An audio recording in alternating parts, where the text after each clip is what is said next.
નમસ્કાર, આપ જોઈ રહ્યા છો ન્યૂઝ 18 ગુજરાતી. આપની સાથે હું છું પ્રીતિ તિવારી. સમાચારની શરૂઆત કરીશું રાહતના સમાચારથી. વરસાદને લઈને સૌથી મોટા રાહતના સમાચાર. અરબી સમુદ્રમાં બનેલી સિસ્ટમ નબળી પડી. સિસ્ટમ નબળી પડતા વરસાદનું જોર ઘટશે. કેટલાક વિસ્તારમાં હળવો વરસાદ પડી શકે. દરિયાકાંઠે 40 થી 50 કિલોમીટરની ઝડપે પવન ફૂંકાઈ શકે. પોર્ટ પર 3 નંબરનું સિગ્નલ યથાવત રાખવામાં આવ્યું છે. तो आखिर सिस्टम नबड़ी पड़ी और सिस्टम नबड़ी पड़ता हमें बरसात में जोर घटશે.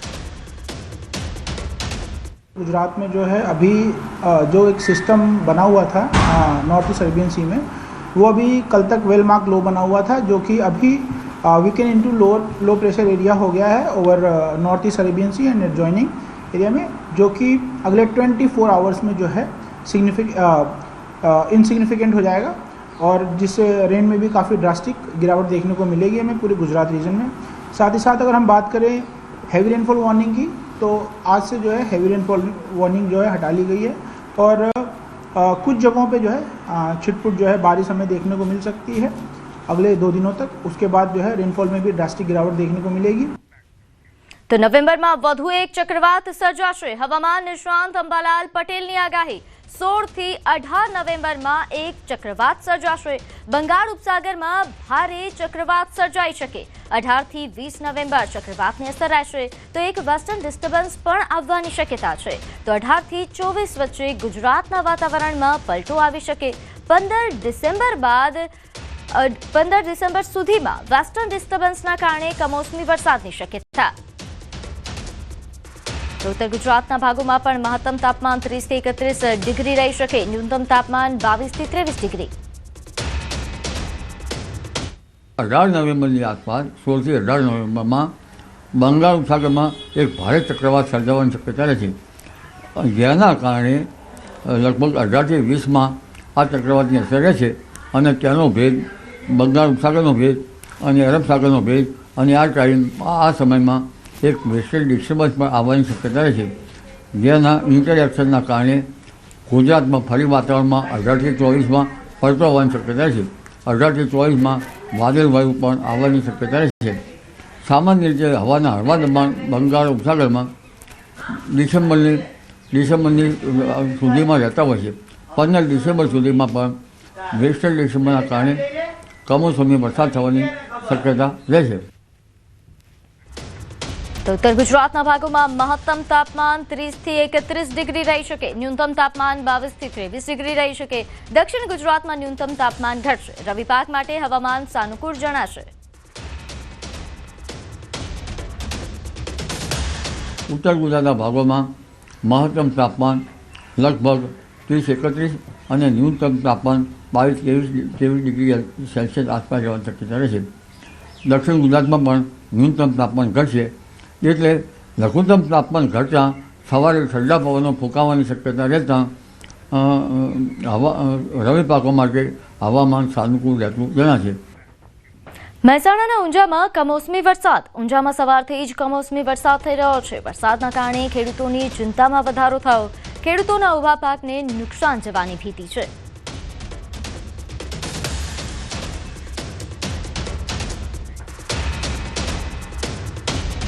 હવે સવાલ, બાપુ ક્યાં છે?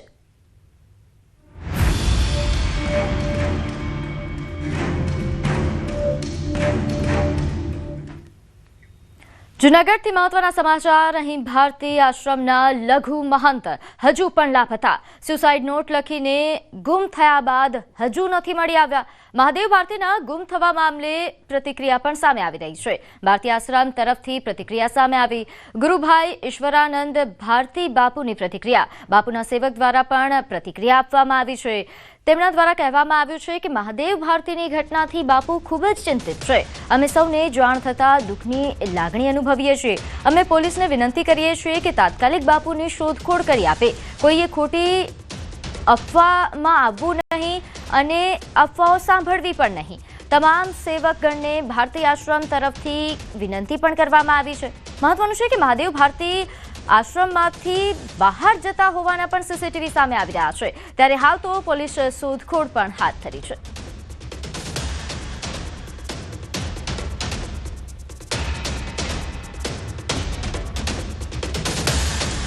ખોટી અફવા આ ફેલાવી છે એને સાંભળવી નહીં અને ધ્યાનમાં લેવું નહીં.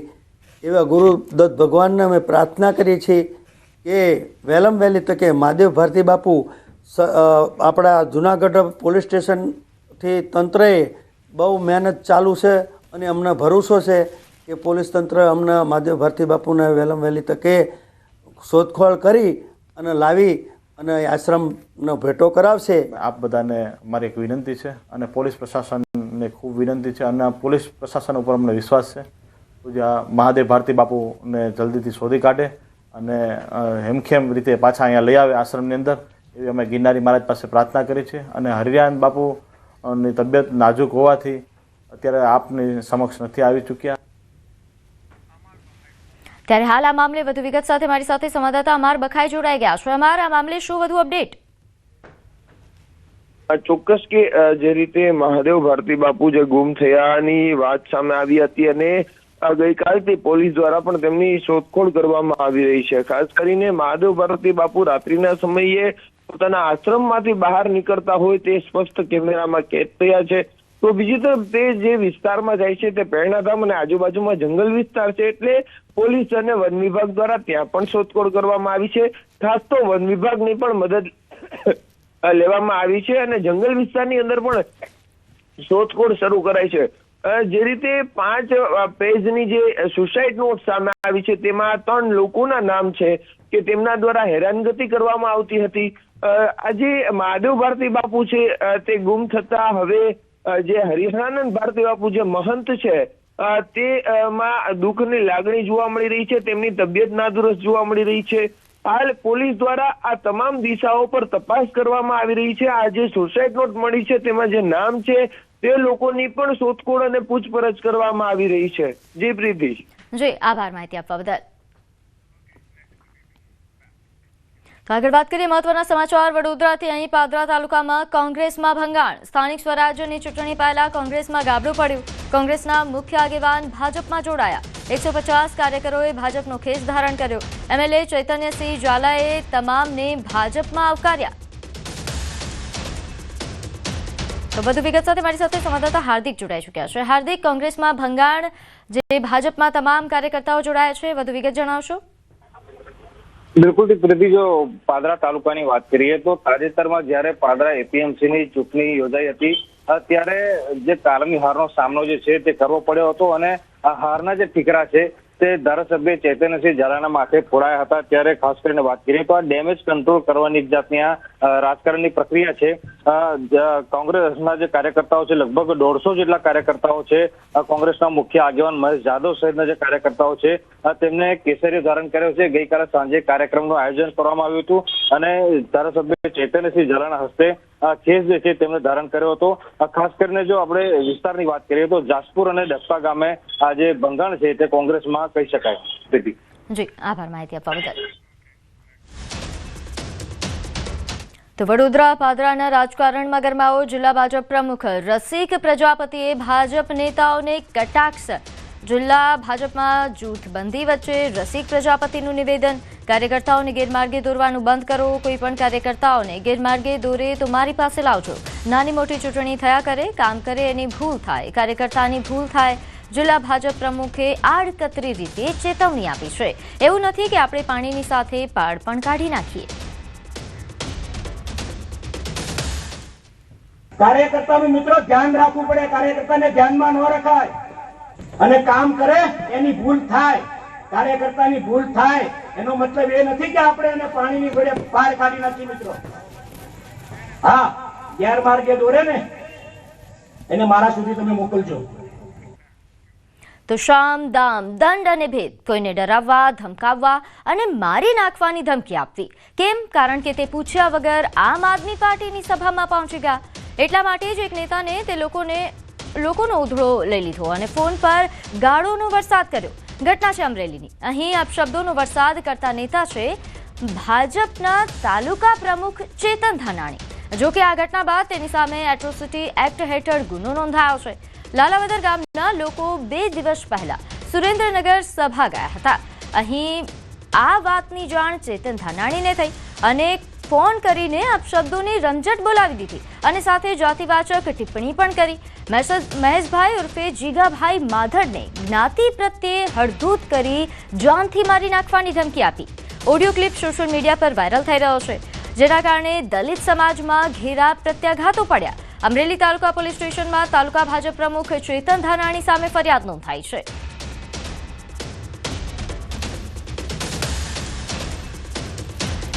તો અમરેલીમાં ભાજપ નેતાની આ ગંદી વાત જે વાયરલ થઈ રહી છે, તાલુકા પ્રમુખ ચેતન ધાનાણી સામે ફરિયાદ. ત્યારે હાલ જે આ ઓડિયો ક્લિપ વાયરલ થઈ રહી છે, સાંભળો.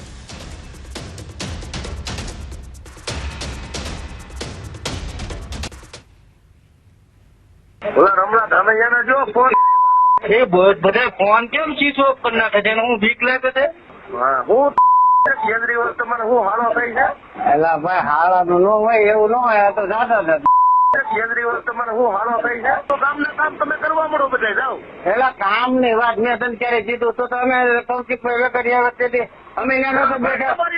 તમારી હાથોથી મારે એવી નથી બોલતા, પણ અમે ક્યાં પણ બીજે ક્યાં હા અમે લઈ આવ્યો ને, એ મારું નામ આવ્યું પણ હું આ કેસનો છું, એ ખબર છે તમને?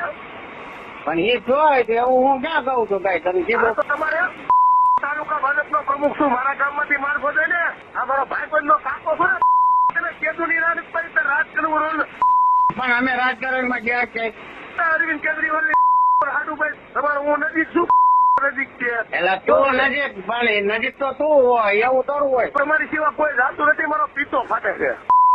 એટલે ભાઈ એટલું બધું થોડું ખાત રહેવાય.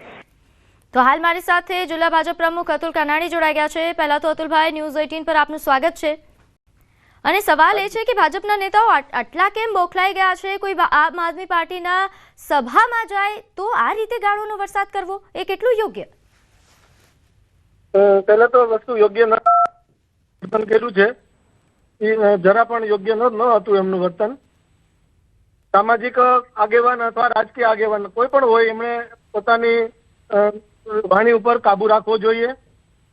પરંતુ અમારા મંડળના પ્રમુખ એમના મિત્ર સાથે વાત કરતા હતા, એટલે મિત્રના ભાવે વાત કરી રહ્યા હતા, પરંતુ અપશબ્દો જે બોલી રહ્યા હતા એ ન હોવું જોઈએ. કોઈ જ્ઞાતિ વિશે પણ અપમાનજનક વાણી ન બોલવી જોઈએ, એવી મારી પણ લાગણી છે. જી, પાર્ટી દ્વારા હવે આગળ કેવા પ્રકારની કાર્યવાહી થશે આ નેતા સામે? અત્યારે અમે એમનો ખુલાસો પૂછી લીધો છે, એમનો જવાબ એમની ઉપર કાર્યવાહી કરીશું. કેવા પ્રકારની કાર્યવાહી?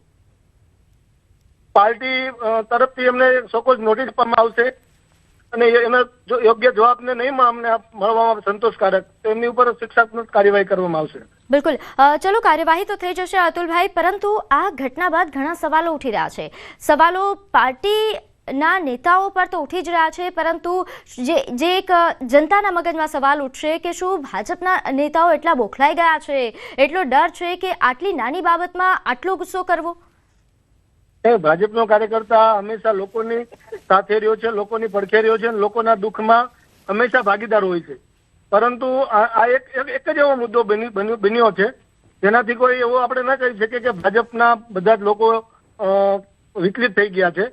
એક મુદ્દો બન્યો છે અને મુદ્દા પર અમે ગંભીરતાથી વિચારી રહ્યા છીએ.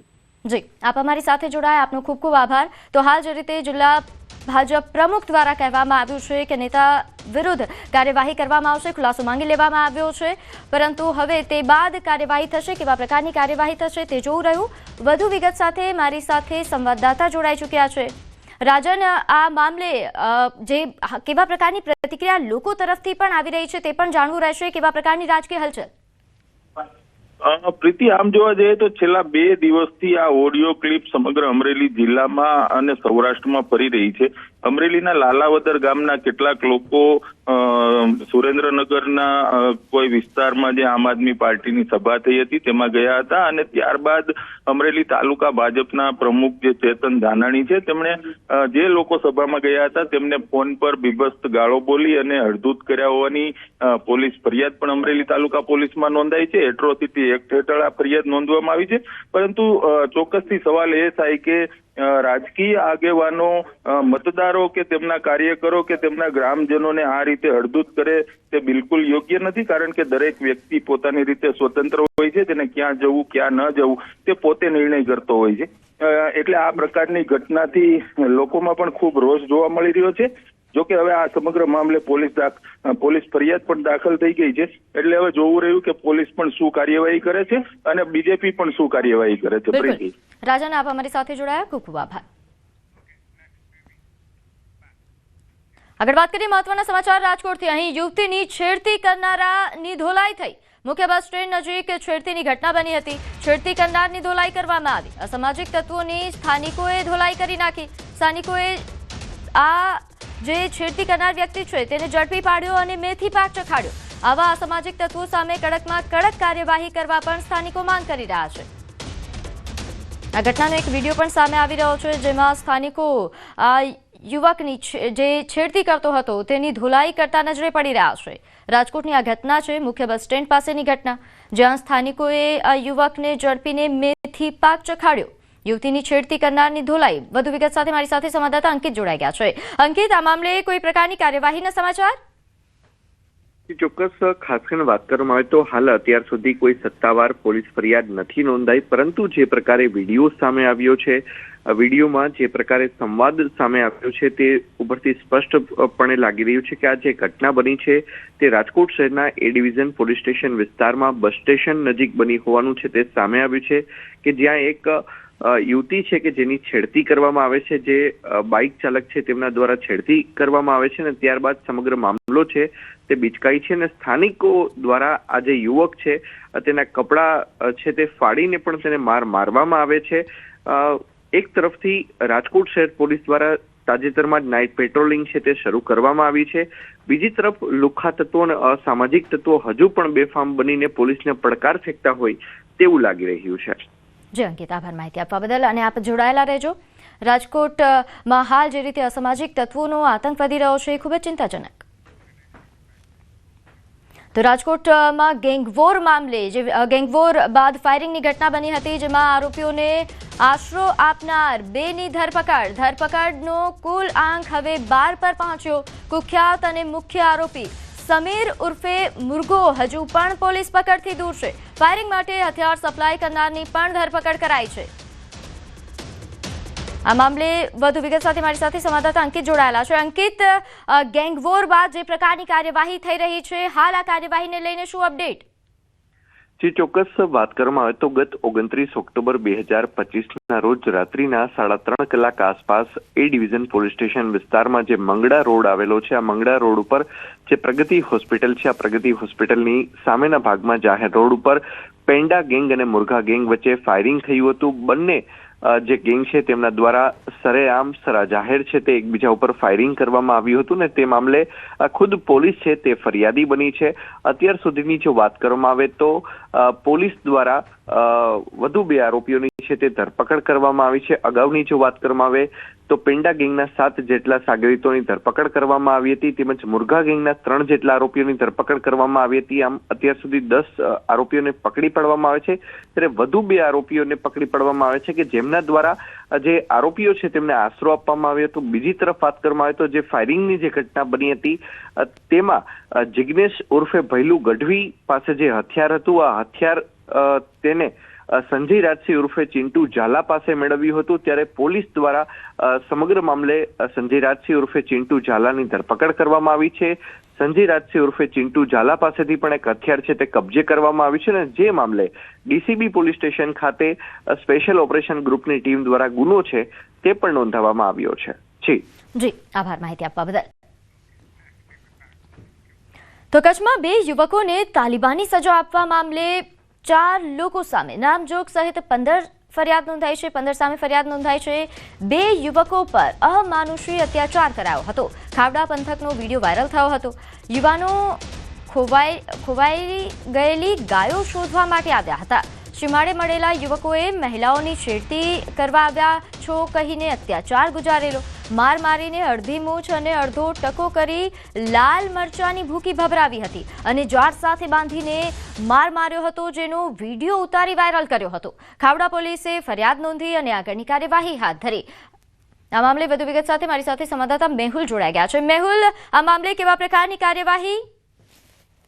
જી, ચોક્કસથી વાત કરવામાં આવે તો ખાવડા પંથકમાં 2 યુવાનો પર અમાનુષ્ય અત્યાચાર બનાવનો વિડીયો છે તે વાયરલ થયો હતો. ત્યારે તે વિડીયોના મુદ્દે અંતે પોલીસ ફરિયાદ છે તે દાખલ થઈ છે.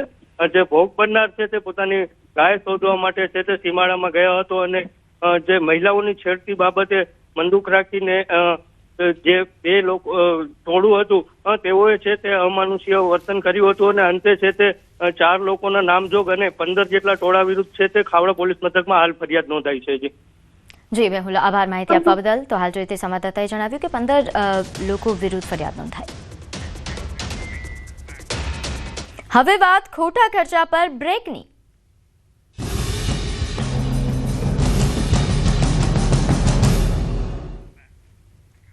પાટણના રાધનપુર તાલુકાના મહેમદાવાદ ગામે ઠાકોર સમાજનું બંધારણ ઘડાયું. શુભ અવસરે દેખાદેખીમાં થતા ખર્ચાઓ અને કુરિવાજો પર પ્રતિબંધ મુકાયો છે. લગ્ન પ્રસંગોમાં ડીજે એન્ટ્રી, આ ઉપરાંત હલ્દી રસમ, ફટાકડા અને વિડીયો શૂટિંગ પર પ્રતિબંધ મૂકવામાં આવ્યો. મામેરા માટે ₹11,000 થી ₹1,00,000 સુધીની મર્યાદા નક્કી કરાઈ. લગ્ન પ્રસંગમાં માત્ર 5 થી 11 વ્યક્તિઓ જ જવાની પરવાનગી છે. તો ઠાકોર સમાજના આગેવાનોની ઉપસ્થિતિમાં સમિતિ રચીને સુવ્યવસ્થિત નિયમો ઘડવામાં આવ્યા. નિયમોનું ઉલ્લંઘન કરનારને દંડ પણ ફટકારાશે.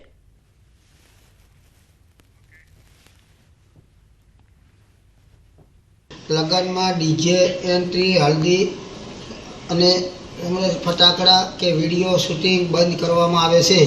સગાઈમાં મોબાઈલ લઈ જવો નહીં અથવા મંગાવવો પણ નહીં. લગ્નમાં 5 થી 11 જણા વ્યક્તિને જવું, વધારે જવું નહીં. આ પણ ઠાકોર સમાજના બધા આગેવાનો ભેગા મળીને રામપીરની સાક્ષી પણ નક્કી કરેલ છે. લગ્નિયાને 11 જણાને લગ્નમાં જવાનું, દારૂ પીને કોઈ જવાનું નહીં. બીજો નંબર કે જ્યારે જાન આવે ત્યારે ડીજે લાવવું નહીં અને ગામમાં ડીજે વગાડવાનું નહીં. જે વગાડશે એ જેના ઘરે જાન આવી છે એના ઘરે ₹11,000 દંડ લેવામાં આવશે. આ નિયમ ઠાકોર સમાજ મહેમદાવાદ પૂરતો જ કરેલો છે. આગળ વાત હાથમાંથી ગયું હીર.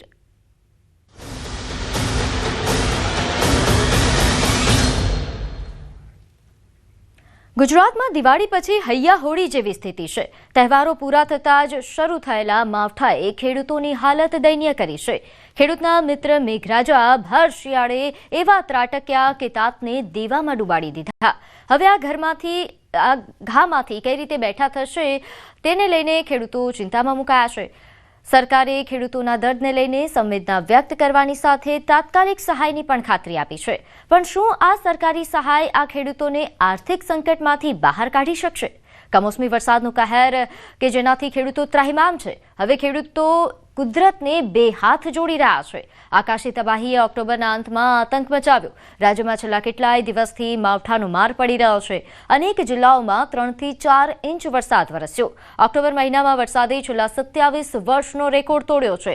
કુદરતે એવો કોપ વરસાવ્યો કે ઊભો પાક ક્યાંયનો ન રહ્યો અને હવે ન તો તેને ઘરમાં રખાય તેમ છે કે ન તો વેચાય તેમ છે.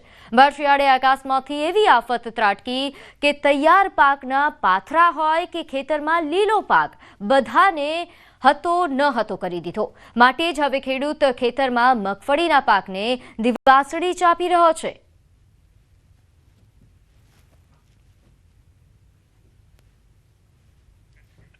તો ખેડા જિલ્લામાં કમોસમી વરસાદથી પાકને ભારે નુકસાન થયું. ત્યારે આ અંગે મહેસૂલ અને પંચાયત રાજ્યમંત્રી સંજયસિંહ મૈડાએ નડિયાદમાં પ્રેસ કોન્ફરન્સ કરી. તેમણે જણાવ્યું કે મુખ્યમંત્રી ભૂપેન્દ્ર પટેલના દિશા નિર્દેશ હેઠળ 130થી વધુ ટીમો સર્વે કાર્યમાં લાગી ગઈ છે. જિલ્લામાં 2,26,000 હેક્ટર વાવેતરમાં નુકસાનનું મૂલ્યાંકન થશે. 3 દિવસમાં અહેવાલ રાજ્ય સરકારને મોકલાશે. વધુમાં મંત્રીએ જણાવ્યું કે સરકાર કિસાન હિતને પ્રાથમિકતા આપીને ઝડપથી સહાય પહોંચાડશે. પ્રેસ કોન્ફરન્સમાં ધારાસભ્ય પંકજ દેસાઈ, કલ્પેશ પરમાર અને ભાજપના આગેવાનો હાજર રહ્યા હતા.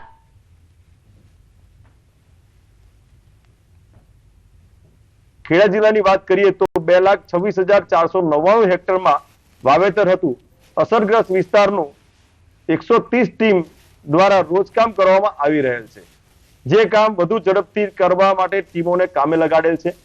મુખ્યમંત્રી શ્રી ભૂપેન્દ્રભાઈ પટેલ સાહેબની સરકારને ખેતુ પાકોને થયેલ નુકસાન અંગે સંપૂર્ણ સંવેદનશીલતા દાખવી છે. તો જામનગરના જોડિયા પંથકના ગ્રામ્ય વિસ્તારમાં કમોસમી વરસાદ વરસ્યો. જોડિયાના લીંબુડા, હડિયાણા, કુન્નડ સહિતના ગ્રામ્ય વિસ્તારમાં ગાજવીજ સાથે વરસાદ પડતા ખેડૂતો ચિંતામાં મુકાયા. ખેતરમાં પડેલા મગફળીના તૈયાર પાક પર પાણી ફરી વળતા ખેડૂતોએ સરકાર પાસે સહાયની માંગ કરી. અમારા કમોસમી વરસાદ પાછો ફરીથી આવ્યો છે. પાથરા ફેરવીને જે વાડીએથી ઘરે પહોંચ્યા ત્યાં પાછા પાથરા પલાળી નાખ્યા છે. તો સરકાર સર્વે કરી રહી છે. સર્વે કરવાની કાંઈ જરૂર જ નથી. આમાં વહેલી તકે સહાય ચૂકવે એવી અમારી ખેડૂતની માંગણી છે. તો ગીર સોમનાથ જિલ્લામાં કમોસમી વરસાદના કારણે થયેલા પાક નુકસાનીની સર્વે કામગીરી પૂરજોશમાં ચાલી રહી છે. ગીર સોમનાથ જિલ્લામાં કમોસમી વરસાદથી થયેલી પાક નુકસાની બાદ મુખ્યમંત્રી ભૂપેન્દ્ર પટેલના માર્ગદર્શન હેઠળ તાત્કાલિક સર્વે કાર્ય શરૂ કરાયો છે. જિલ્લામાં 49 ટીમો દ્વારા નુકસાનીની સર્વેની કામગીરી કરવામાં આવી રહી છે. કોડીનારના 61, સૂત્રાપાડાના 49 અને ઉનાના 78 ગામોમાં તો 100% સર્વે પૂર્ણ કરી દેવામાં આવ્યો છે, જ્યારે તાલાલા, વેરાવળ અને ગીર ગઢડામાં 86% સર્વે પૂરું કરાયું. ખેતીવાડી તરફથી અમારા ખેતરનું સર્વે સંપૂર્ણ વ્યવસ્થિત કરવામાં આવેલું છે. આવનારા સમયમાં પણ સરકારે ઘણી મદદ કરી છે અને આ સમયની પર સરકાર ખેડૂતો ઉપર ખાસ ધ્યાન રાખી અને મદદરૂપ થાય એવી અપેક્ષા રાખવામાં આવી છે. 254 જેટલા ગામોમાં તલાટી, ગ્રામ સેવક, સરપંચ અને ગામના આગેવાનો થઈ સર્વેની કામગીરી અને રોજકામની કામગીરી પૂર્ણ કરેલ છે. તો બનાસકાંઠામાં કાંકરેજના ધારાસભ્યએ સીએમને પત્ર લખ્યો. ખેડૂતોનું પાક ધિરાણ માફ કરવા અંગે રજૂઆત કરી. ખેડૂતોને થયેલા નુકસાનનું વળતર ચૂકવવા માટે માંગ કરી. ધારાસભ્યએ કૃષિમંત્રી અને સીએમને રજૂઆત કરી છે.